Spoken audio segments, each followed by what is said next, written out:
고려시대 왕들의 이름 가운데 제25대 왕의 이름이 충렬왕입니다. 그리고 제31대 왕은 공민왕입니다. 그런데 이 25대 왕 이름이 충렬왕인데 찾아보니까 26대 왕 이름은 뭐냐 하면 충선왕입니다. 그리고 27대 왕은 충숙왕, 28대 왕은 충혜왕, 29대 왕은 충목왕, 30대 왕은 충정왕입니다. 그리고 31대 왕에 이르러서야 공민왕이 됩니다. 이 고려시대 25대 왕부터 30대 왕까지 왕들의 이름에 특징이 있습니다. 무슨 특징이 있었나요? 이름에 충자가 들어간다는 것이죠. 잘 아시는 것처럼 25대 왕부터 30대까지의 이름에 충자가 들어가는 이유가 무엇일까요? 네, 뜬금없이 시작하자마자 이러한 현상은 그 당시 고려가 지금의 몽골로 일컬어지는 원나라에 부속되었었기 때문이라고 합니다. 그래서 원나라에 충성을 맹세한다는 의미로서 왕들의 이름에 충자를 반드시 넣어야 했다고 합니다. 즉 왕들의 이름에는 그 시대의 시대상이 반영되어 있는 것이죠. 저희가 지난주에 이제 민수기 1장의 인구조사를 살펴보았었는데 앞부분만 보고 이제 구체적으로 나오는 이름들은 저희가 보지 않았었습니다. 그런데 민수기 1장 4절 이하의 모세의 인구조사를 보니까 그 이름들에도 비슷한 공통적인 특징이 있더라고요. 그것이 뭐냐 하면 제가 보니까 4절 이하에 모세가 12지파 각 지파의 어른들을 한 명씩 대표를 불러 모으는데 그 대표들의 이름에서 비슷한 점이 있었습니다. 첫 번째는 루벤 지파에서 5절이었는데 엘리술이라는 사람이 나옵니다. 히브리어에서 엘은 하나님을 뜻하는 말이죠. 그래서 엘리술은 하나님 반석, 이 두 말을 합친 낱말입니다. 시므온 지파에는 슬루미엘이라는 사람이 나옵니다. 이것은 번영이라는 말과 하나님이라는 말이 합성된 것이죠. 이런 식으로 8절에서는 제가 다 읽어드리면 느단엘, 주다와 하나님 합성되어 있고요. 9절에서는 엘리압, 이런 식으로 엘리압, 엘리사마, 가말리엘, 바기엘, 엘리아삽 이렇게 언급됩니다. 즉 당시 이스라엘 민족의 지도자 12명 중에서 거의 반 이상이 다 하나님의 이름을 넣어서 지었던 거예요. 보통 이제 자식의 이름은 이제 부모가 짓는 거잖아요. 이름은 보통 부모가 이제 짓지 않습니까? 즉 자녀의 이름에는 부모의 마음과 상태가 반영되어 있는 것이죠. 그런데 이들 중에서 이 하나님의 이름, 즉 신명과 관련된 형태의 이름이 매우 많았다는 것으로 볼 때 저는 그런 마음이 들었습니다. 이 출애굽 나오기 전 애굽에서 이 노예 생활의 고난에 시달리며 살아야 했던 그 백성들이 얼마나 애타게 하나님을 찾았는가. 그래서 그 고난의 상황 속에서도 자신의 자녀들의 이름에 하나님을 넣은 것이죠. 얼마나 하나님을 향해 간절히 부르짖었을까라는 그런 생각들이 충분히 가져볼 수 있는 것 같습니다. 사실 세상에 의지할 것이 많은 사람들은 대부분 다 권력이나 재력과 가문 혹은 학벌 등으로 자신의 힘을 삼아서 이 땅 위에 살아갑니다. 그렇지만 돌이켜보면 이집트에 있었던 이 이스라엘 백성들은 다 노예로서 가문을 내세울 것도 없고 학벌을 내세울 것도 없고 그저 하루하루 고된 삶을 살아야 했던 백성들이었습니다. 그렇게 보면 그들에게는 유일하게 하나님만이 의지할 대상이었고 하나님만이 기댈 수 있는 희망이었습니다. 예수님도 심령이 가난한 자가 복이 있다고 말씀하셨습니다. 생각해보면 마음이 가난한 자만이 하나님을 바라볼 수 있고 가난한 자만이 하나님을 의지할 수 있습니다. 저희가 보는 이 민수기의 삶이 이제 광야에서의 삶이죠. 광야는 모든 것이 부족하고 많은 것이 결핍된 장소입니다. 하나님이 이스라엘에게 광야길을 걷게 하신 이유가 있어요. 근데 그 이유는 내가 광야에 있을 때는 잘 깨닫기 어렵습니다. 또 머릿속으로는 알아도 이게 마음으로까지는 잘 와닿지 않습니다. 그래서 어떻게 보면 하나님께서도 이스라엘에게 광야라는 생활을 주신 이유를 40년이 지나서야 말씀해 주셨어요. 즉 고난을 광야 생활을 다 겪고 난 이후에 그 말씀을 주신 것이죠.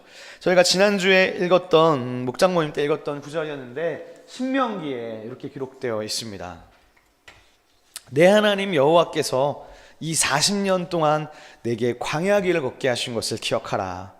이는 너를 낮추시며 너를 시험하사 내 마음이 어떠한지 그 명령을 지키는지 지키지 않는지 알려고 하나님이 광야를 주신 것이다. 또 너를 낮추시고 너를 배고프게도 하시고 또 알지도 못하고 들어보지도 못했던 만나를 내게 먹이신 것은 사람이 떡으로만 살 것이 아니요 여호와의 입에서 나오는 모든 말씀으로 사는 줄을 너에게 알게 하려고, 그래서 광야라는 생활을 주셨다는 거예요.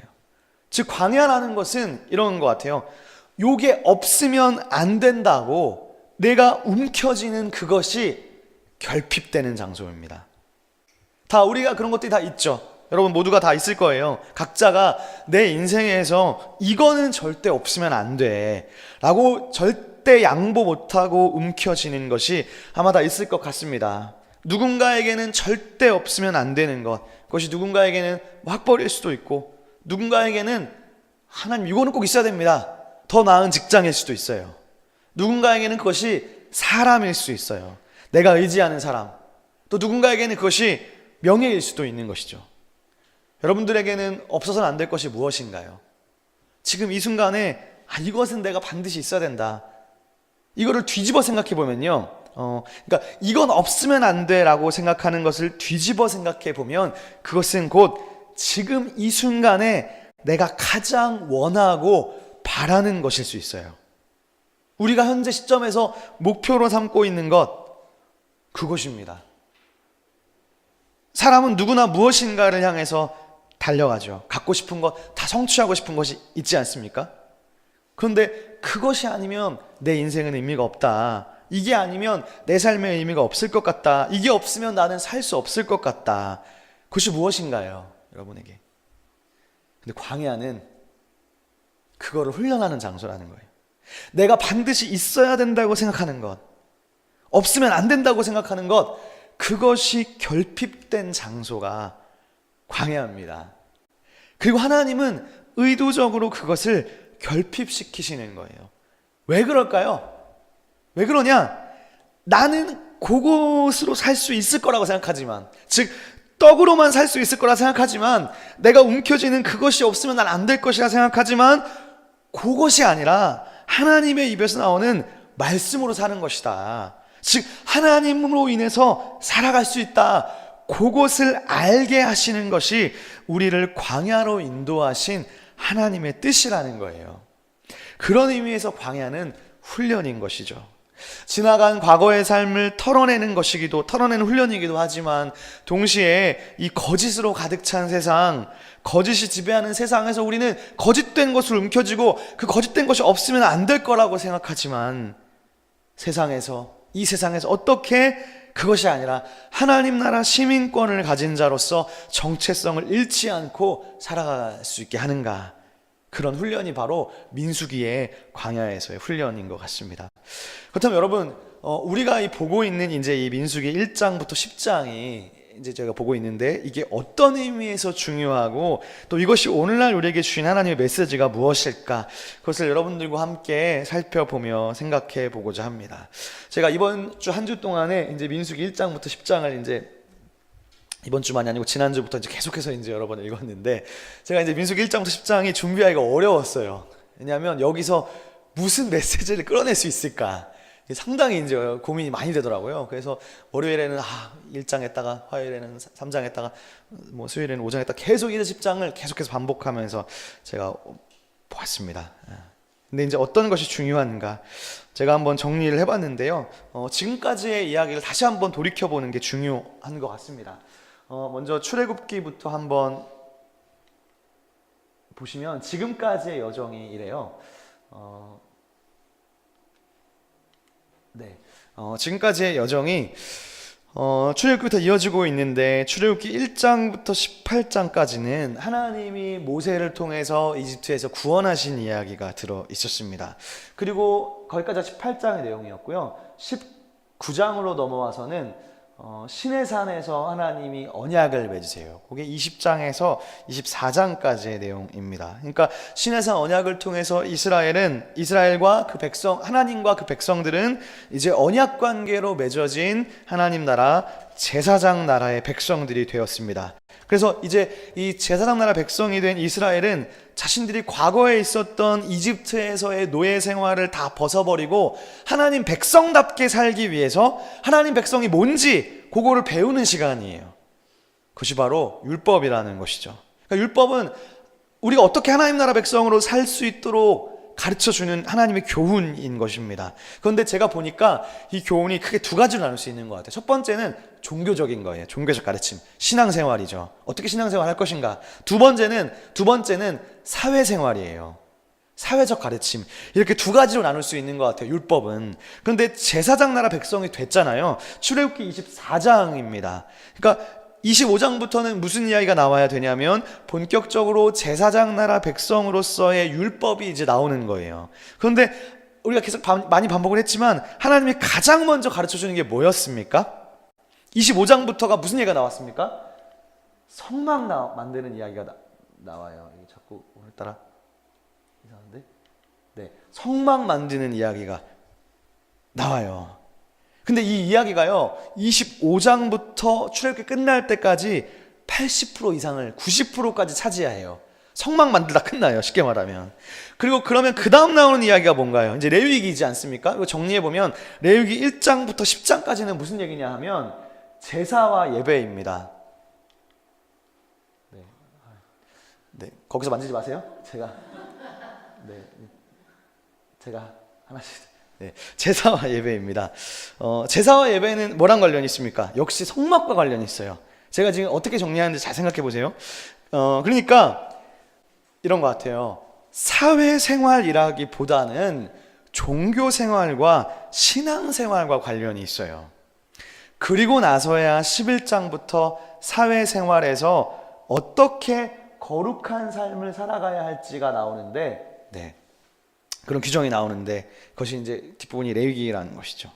여기까지가 레위기인데 그러면 이제 민수기인데요. 민수기의 원래 제목이 광야에서라고 말씀드리지 않았습니까? 근데 실제로 이 광야에서 출발하는 거는 10장이에요. 네, 10장이에요. 민수기 10장부터가 광야 생활이에요. 그러면 출발 직전의 이야기가 뭐냐? 민수기 1장부터 10장까지가 출발 직전의 이야기예요. 그러면 이제 출발 직전이니까 마지막으로 점검해야 될 것들, 그리고 강조해야 될 이야기들이 나오지 않겠습니까? 그러면 여기에 무슨 내용이 담겨 있느냐? 한마디로 말하면 다음과 같은 내용이 담겨 있습니다. 제 오타 죄송합니다. 이게 민수기 출애굽기 25, 40장이 아니고 민수기 1장에서 10장인데 즉 성막 중심의 삶이에요. 마지막에 광야 생활 가기 전에 마지막으로 하나님이 강조하시는 내용이 성막 중심의 삶이에요. 왜냐하면 민수기 2장의 내용은 한마디로 하면요, 2장에서는 회막을 중심으로 이들이 진배치를 어떻게 해야 하는가를 보여주는데, 쉽게 말해 이렇게 되어 있습니다. 가운데 회막을 놔야 되고 회막 중심으로 동서남북에 세 지파씩 살게 돼 있어요.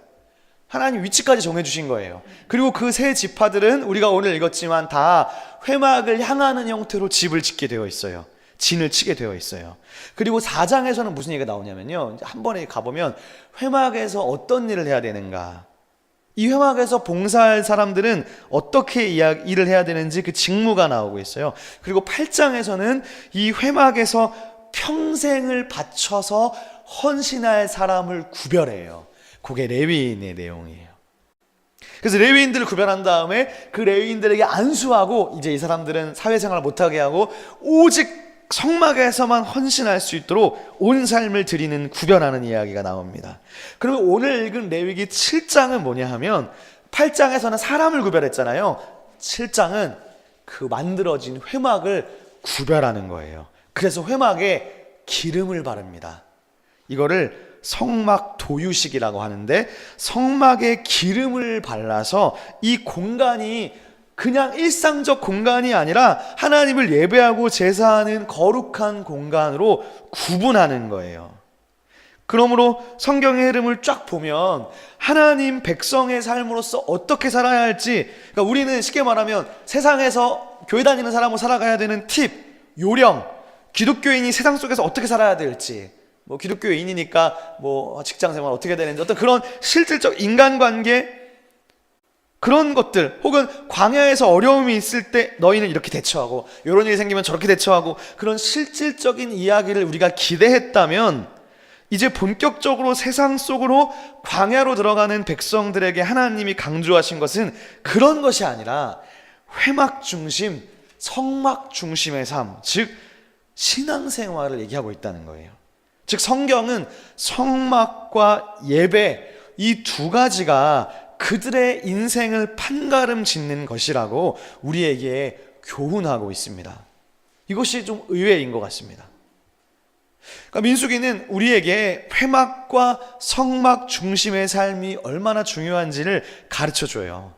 그렇다면요, 요걸 한번 생각해 보면 좋을 것 같습니다. 이 성막이 뭐냐, 그리고 성막이 어떤 기능을 가지는가를 한번 나누어 보고 싶습니다. 다 같이 민수기 7장 1절을 한번 보시겠습니다. 7장 1절만 여러분들께서 한번 소리내셔서 한번 읽어 주시겠습니다. 7장 1절입니다. 시작.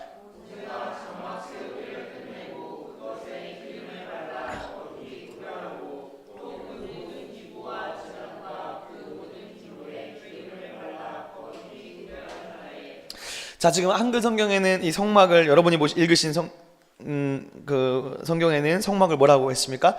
장막이라는 말을 썼습니다. 제가 좀 찾아봤어요. 개역개정을 제외하고 보니까 모든 한글 성경은, 그러니까 새번역, 바른성경, 공동번역, 가톨릭 성경은 이 장막을 다 성막이라고 했어요. 그러니까 성막과 장막은 같은 의미라고 보면 될 것 같아요. 제가 영어 성경을 한번 조사해 보니까요,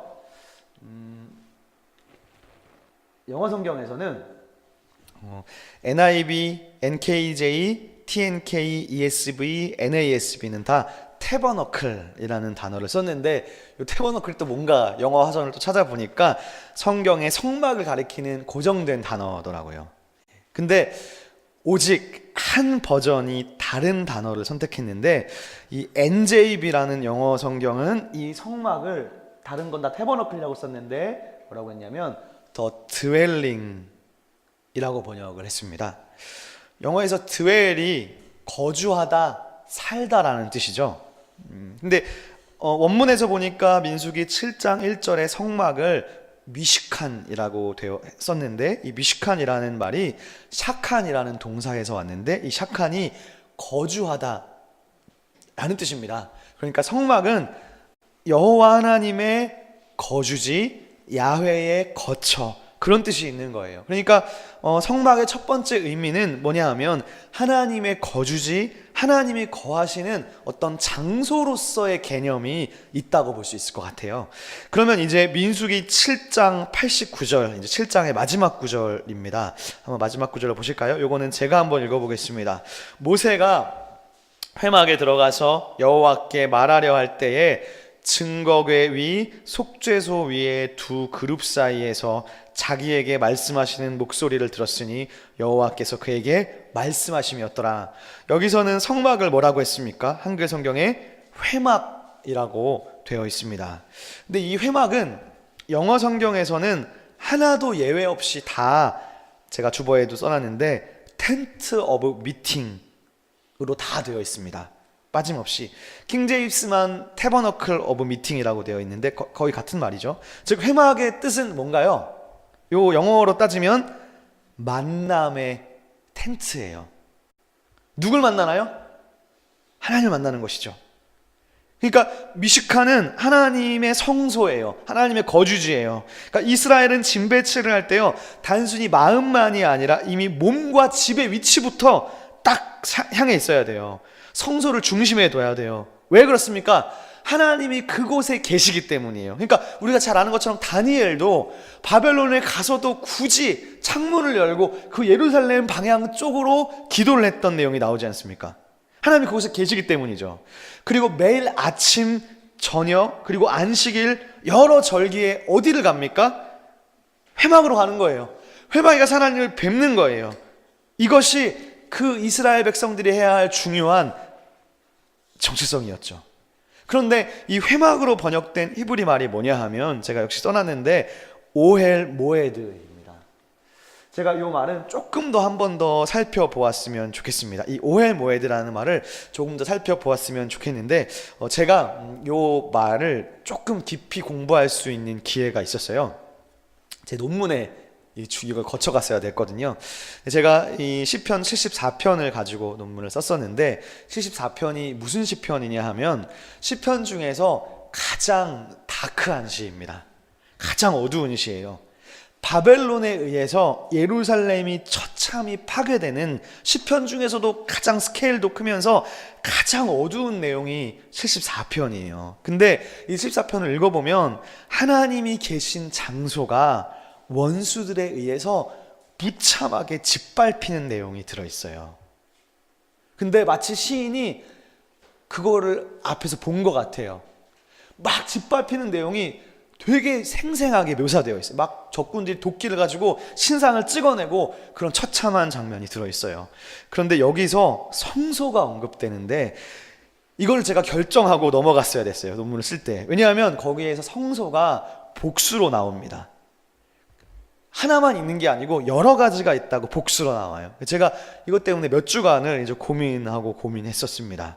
그런데 여기서 이 오헬 모에드라고 74편에 나오는데 이 오헬 모에드 할 때 제가 만남의 텐트라고 했지 않습니까? 그런데 이 오헬이라는 말이 쉽게 말하면 텐트고요. 똑같아요. 그리고 텐트이고 문제는 이제 뒤에 있는 모에드라는 말이 무슨 뜻이냐인데 영어로는 쉽게 미팅이라고 했지만 사실은 좀 규정하기가 어려운 낱말입니다. 그래서 제가 조사를 했는데 이 말이 구약 성경에 223번 나오는데 이걸 제가 다 찾아와 봤습니다. 근데 역대상하에서 12번 나오고 예레미야에서 6번이 나와요. 그 외에는 잘 안 나와요.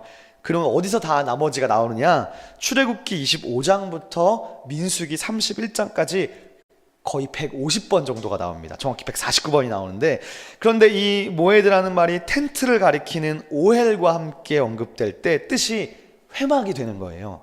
근데 문제는 뭐냐 하면 실제로 이 모에드의 의미가 뭐냐? 사전적인 의미는 appointed time, 즉 시간이에요. 이게 시간의 의미를 가지고 있어요. 구체적으로 약속된 시간이라는 의미를 가지고 있어요. 그러니까 이 말은 사실은 장소로서의 의미는 성경에서 잘 안 나타나고 대부분이 시간을 의미한다는 거예요. 그런데 이 모에드는 특별히 단순한 타임이 아니에요. 단순한 타임이 아니고 구약 성경의 대부분에서는 이스라엘의 절기로서의 시간을 가르쳐 의미합니다. 대표적으로 성경에 3대 절기 있죠. 유월절, 오순절, 초막절과 같은 축제 절기로서의 약속된 시간을 의미합니다. 그리고 그런 시간 속에서 모에드는 장소가 될 수도 있어요. 왜냐하면 그 약속된 시간에 찾아가는 장소거든요. 그러니까 참 신비한 것이 성경은 언제나 시간과 장소의 개념을 합쳐서 말씀하고 있어요. 그러니까 오엘 모에드에서 오엘은 장소의 개념이 있다면 텐트니까 장소의 개념이 있다면 모에드는 영어로는 미팅의 뜻이지만 실제 어원은 시간의 개념이 들어있는 거예요. 즉 회막은 뭐냐? 시간과 공간의 개념이 함께 어우러져서 회막이 되는 것입니다. 즉 여러분 회막은 하나님을 만나는 거잖아요. 그런데 이 하나님과의 만남이 어떻게 이루어지느냐? 장소, 공간의 개념이 있고 시간의 개념이 함께 어우러지는 것이라는 겁니다. 그래서 모에드는 appointed time, 즉 약속된 시간이라는 거예요. 그러니까 약속된 시간에 특별히 구별된 공간에 가는 것이죠. 약속된 시간에 하나님이 거주하시는 공간 미식칸으로 나아가는 거예요. 그럴 때 뭐가 일어나느냐? 만남이 일어나는 것이죠. 하나님과의 만남이 일어나는 것입니다. 그것이 회막이에요. 여기서 중요한 것은요, 약속된 시간입니다. 그래서 성경은 안식일이 아주 중요한 거예요. 7일이라는 시간은 하나님이 구별해 놓으신, 하나님이 만나 주시겠다고 하나님 쪽에서 약속해 놓으신 시간이에요. 그 시간이 가장 중요하면서 보장된 시간이라고 할 수 있습니다. 그리고 그곳이 바로 회막 중심적 삶입니다. 오늘 본문 이 민수기 7장은 시간적으로 보면요, 자, 시간적으로 봤을 때 출애굽기 40장 바로 다음 이야기예요. 잠깐 한번 살펴보겠습니다. 여러분 펴보실까요? 출애굽기 40장을 한번 펴보겠습니다. 40장 17절입니다.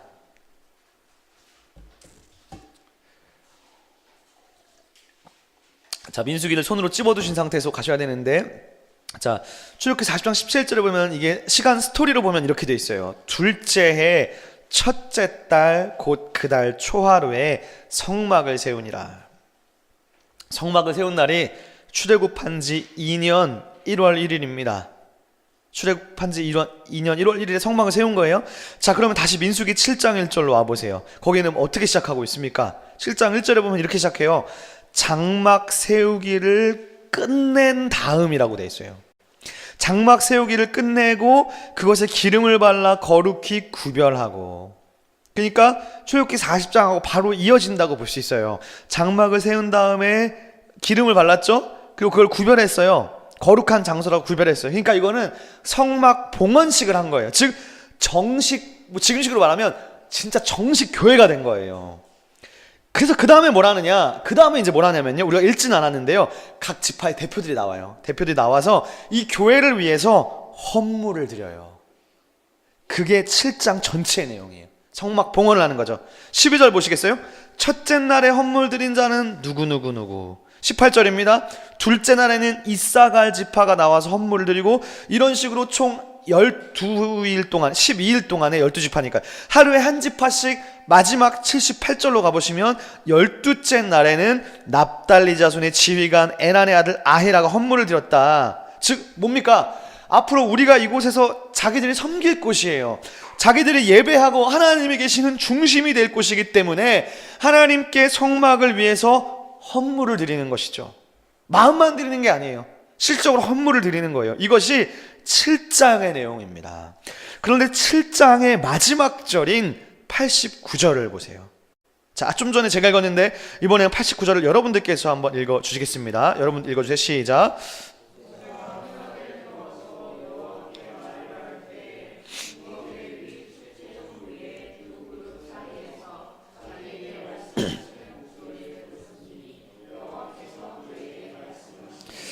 아멘. 자, 이 말씀을요, 그냥 가만히 그냥 지나가는 것으로 생각하지 않고 이것을 가만히 묵상해 보면 되게 사모하는 마음이 생깁니다.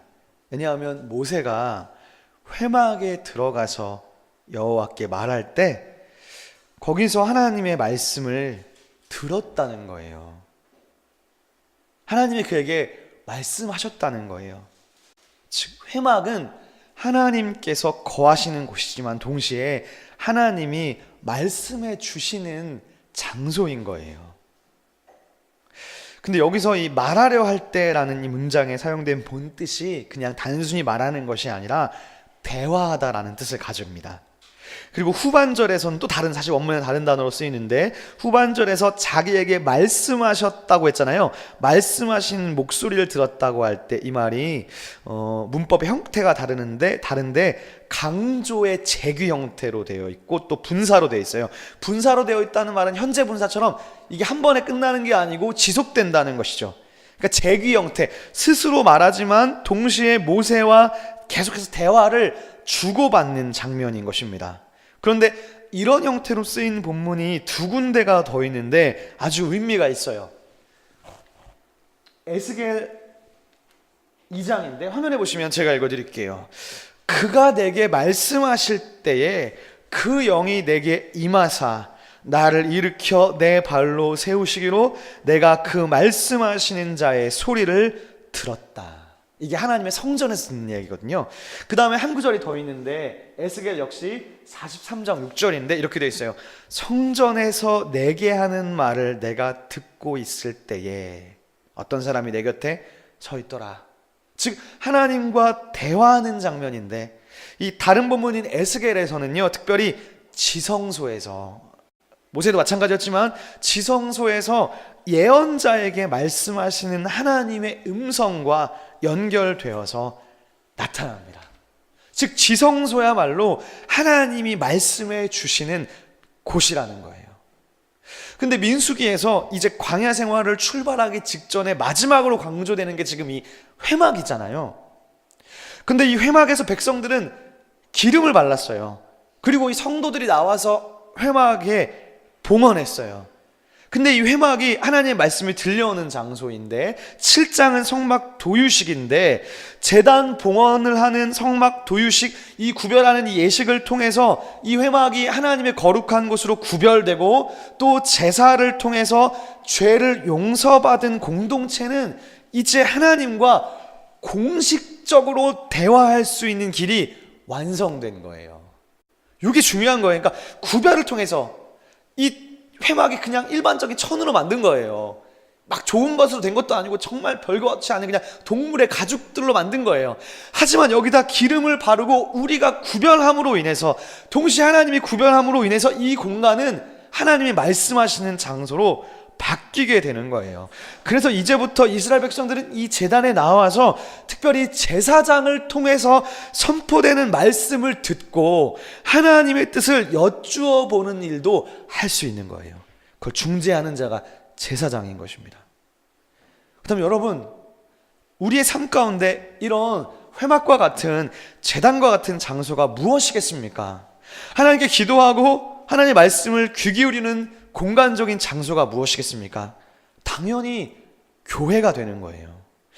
그러면 우리는 이 하나님이 계시는 곳, 하나님 말씀이 선포되는 공간적인 장소인 교회로 나아오는 것이죠. 이것이 민수기가 보여주는 광야 생활의 가장 중요한 포인트입니다. 말씀이 끊어지면 결국 이 광야 여정에서 쓰러질 수밖에 없어요. 삶 가운데 하나님의 말씀이 없으면 피폐해질 수밖에 없고, 결국에는 넘어질 수밖에 없고, 세상에 휩쓸려 버릴 수밖에 없습니다. 여러분의 삶을 한번 돌이켜 보세요. 하나님의 말씀에 기갈이 있었던 교회를 떠났던 때가 있습니까? 이게 육신적으로만은 아닌 것 같아요. 육신적으로만 떠나는 것이 아니라 마음적으로도 충분히 떠날 수 있어요. 여러 가지 문제가 있을 수 있죠. 근데 그런 경험이 있었던 사람이라면 이 교회라는 공간에서 공식적으로 선포되는 하나님의 말씀이 나의 한 주간의 삶에 얼마나 소중한지 그것을 알 것입니다. 그러므로 교회라는 것은 하나님이 우리에게 주신 구원의 선물 다음으로 값진 것, 그것이 교회일 수 있습니다. 교회입니다. 그러나 여러분, 교회뿐만 아니라 잘 생각해 보면 여러분들이 공부하는 교실, 그리고 여러분들께서 일하는 일터의 책상도 하나님 앞에서 구별된 시간을 드리고 하나님과 소통할 수 있는 미식한 오헬 모에드, 제단 같은 장소가 될 수 있는 것이죠. 또한 집에 주방 식탁도 충분히 그런 기능을 할 수 있습니다. 여러분들께서 일하는 직장 책상이 하나님과 소통할 수 있는 장소가 되는 것이죠. 이것이 신약에서 예수님께서 이루어 놓으시고 완성해 놓으신 사건입니다. 그러므로 우리가 아침에 회사에 가서 자리에 앉아서 먼저 말씀을 듣고 기도하고 하루를 시작하는 것이야말로 광야 생활에 있어서 회막 중심의 삶일 수 있는 것입니다. 또한 모에드의 의미가 원칙적으로 공간적 의미가 아닌 약속된 시간의 의미가 있었음을 볼 때, 우리가 학교 책상, 일터의 책상과 같은 공간적 의미뿐만 아니라 하나님과의 영적인 교제를 위해서 하루 일과 가운데 특별히 구별한 시간, 그 시간 역시 하나님께 드리는 제단이 될 수 있는 것이죠. 사랑하는 여러분, 중요한 것은, 제가 간절히 정말 부탁드리고 싶은 것은, 제가 드린 이 말씀이 그냥 겉면에 그치지 않고 여러분의 삶 가운데 실질적으로 이루어지셔야 합니다. 그 성막과 회막을 향한 삶이 없으면 하나님과 말씀으로 대화하는 시간이 부재할 때 광야 생활은 피말리는 삶이고 슬픔과 고통만 가득한 시간이 될 것입니다. 그래서 민수기에서 강조하는 광야 생활의 마지막 준비는 역시 회막과 성막, 성소에서의 시간 준비입니다. 안식일은 일종의 주일이라고 볼 수 있을 것 같습니다. 그래서 주일에는 이 특별히 구별된 공간에 나와서 공식적으로 선포되는 말씀을 듣는 것입니다. 하지만 주중의 삶 속에서는, 제가 주중에 막 여러분에게 교회 나오란 말 잘 하지 않지 않습니까? 주중의 삶 속에서는 각자의 성경을 가지고 구별된 장소, 구별된 자리, 구별된 시간 속으로 들어가셔서 회막 중심의 삶을 살아가는 것이 이 광야 생활을 버티는 가장 중요한 힘이 됩니다. 그런 의미에서 민수기에 나타난 이스라엘 공동체의 모습은요, 신약 성경의 교회와 거의 유사합니다. 민수기의 광야 생활은 신약 교회를 보는 것과 같아요. 그래서 우리는 성막을 광야 교회 혹은 구약의 교회라고 볼 수 있습니다. 이것은 뭘 의미하느냐? 한 주간의 삶의 자리에서 쌓는 성서도 중요하지만 한 주간이 끝난 뒤 다음 한 주를 시작하면서 모두가 회막으로 모이는 것이죠. 이것이 구약에서 안식일 제사입니다. 왜냐하면 민수기가 보여주는 광야 생활은요, 혼자 살아가는 게 절대 아니에요. 혼자 살아가는 것이 아니라 공동체가 살아가기 때문이에요. 그러므로 광야 생활에서 공동체는 너무너무 중요합니다. 즉, 여러분의 한 주간의 삶은 각자의 삶의 자리에서 혼자 나아가잖아요. 혼자 하나님 만나잖아요. 하지만 한 주간이 끝나고 한 주를 시작할 때 공동체로 모이는 거예요. 공동체로 함께 모여서 예배하는 것이죠. 그런데 단순히 예배를 드리고 흩어지는 것이 아니에요. 광야 공동체는 함께 모여서 떡을 떼고 식사해야 됩니다. 그리고 교제가 있어야 됩니다. 목장 모임 해야 된다는 것이죠. 예배와 목장을 통해서 함께 하나님 말씀을 나누고 서로의 모습을 오픈하고 함께 어려운 상황들을 듣고 기도하는 것이죠. 여기서 중요한 것은요, 내가 말하기보다는 다른 사람의 말에, 다른 지체의 말에 귀 기울여 주는 것입니다. 하나님과 모세가 서로 대화하듯이 우리는 서로의 말들을 통해 하나님의 음성을 들어요. 목장 모임은 두 번째 하나님의 음성을 듣는 시간이에요. 왜냐하면 이 공식적인 예배의 선포만이 아니라 여러분들이 어떤 존재인가요? 예수님의 십자가로 회복된 존재잖아요. 여러분이 성전이잖아요. 그리고 여러분은 하나님의 형상이잖아요. 그렇기 때문에 서로의 말들을 통해서 하나님의 음성을 듣는 거예요. 이것이 예수님을 통해서 이루어진 것이에요. 엄청난 것이죠. 사람을 통해서 하나님의 음성을 듣는다는 것은 엄청난 것이죠. 그래서 예배를 통해서 말씀이 들려지는 것이 아니라 서로의 이야기 속에서 우리는 하나님의 음성을 듣기도 하는 것입니다. 이것이 바로 광야 생활을 무사히 지나갈 수 있는 가장 중요한 준비입니다. 그런 의미에서 시온의 교회 공동체가 건강한 것은 교회를 위해서가 아니라 여러분 한 사람 한 사람을 위해서 다 중요한 것입니다. 그러므로 여러분들께서 이 공동체를 건강히 세워갈 수 있도록 도와주셔야 합니다. 이 교회는 절대로 누구 한 사람 혼자 세울 수가 없어요. 모두가 다 마음을 써서 또 모두가 서로의 이야기를 듣고 또 기도하면서 이야기를 나눌 필요가 있는 것이죠. 누가 아파할 때 내일이라고 그냥 내일 아니라고 돌아서는 것이 아니라 모두가 마음을 모아서 감싸주는 과정 속에서 우리는 성숙한 것입니다. 지금은 이 사람이 힘들 수 있지만 언제는 내가 힘들 수도 있는 것이죠. 이 광야 생활은 결코 혼자 살아가는 것이 아니라 광야 교회로 살아가는 것입니다. 말씀을 마무리하고 싶습니다. 민수기 1장에서 10장까지 이 광야 생활 준비의 막바지에서 성경이 강조하는 것이 무엇이었느냐? 성막과 회막 중심의 삶입니다. 성경이 준비시키는 광야 생활에 관한 말씀이 회막 중심의 삶, 회막을 향하는 삶, 그리고 공동체 지향적 삶이라는 것은 광야 생활의 성패가 어디에 달려 있다는 것입니까? 그것은 바로 하나님이 왕이시라는 이야기고 하나님이 그들의 주님이 되시는 이 제사장 나라 신정 정치를 얼마나 잘 내 삶 가운데 공동체 가운데 구현하느냐에 달렸습니다. 이것을 얼마나 잘 구현해내느냐, 거기에 이스라엘 민족 전체에 죽고 사는 문제가 있는 것으로 성경은 가르쳐 주는 거예요.